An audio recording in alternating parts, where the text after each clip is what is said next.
इसमें देखिए क्या करना है। मोहन 8% वार्षिक साधारण ब्याज दर पर 2,20,000 की राशि उधार लेता है। पहले वर्ष के अंत में वह मूलधन के एवज में 27,600 लौटा देता है। एवज यानी यहाँ पर ये मिश्र धन यानी कि अमाउंट की बात हो रही है। यदि मोहन दूसरे वर्ष के अंत में पहले वर्ष के ब्याज सहित पूरी राशि लौटा देता है तो दूसरे वर्ष के अंत में उसके द्वारा लौटाई गई राशि आपको ज्ञात करके बतानी। देखिए हम यहाँ पर एक बार के लिए मान लेते हैं कि पहले वर्ष के अंत में ये जो 27,600 की राशि लौटाई जा रही है ये नहीं लौटाई जा रही है, ठीक है, ये हम मान लेते हैं।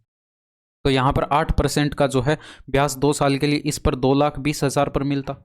तो यहाँ पर 2,20,000 हमारे पास ये जो राशि बताई गई है इस पर 8% का 2 साल के लिए ब्याज मिलता तो अमाउंट कितना हो जाता।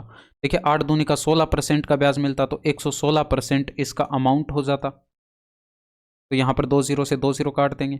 अब यहाँ पर देखिए इसमें हुआ क्या है कि यहाँ पर पहले वर्ष के अंत में 27,600 की राशि लौटा दी गई है और यहाँ पर देखिए दूसरे वर्ष हमने इसका अमाउंट भी इसमें ऐड कर लिया है तो वो हमें यहाँ से हटाना पड़ेगा। तो 27,600 की राशि है और 8% का हमारे पास यहाँ पर रेट ऑफ इंटरेस्ट थी तो यहाँ पर अमाउंट कितना हो जाएगा 1 साल के लिए।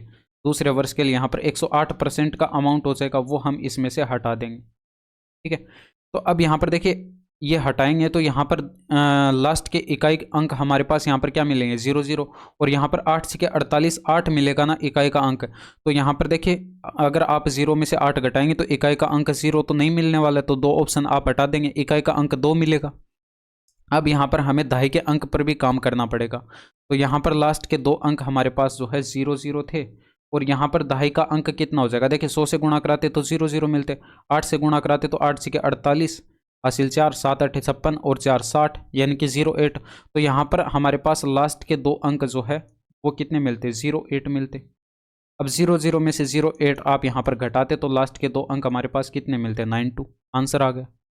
देखिए यहाँ पर मैंने ये इकाई का अंक कैलकुलेट कैसे किया है डायरेक्ट।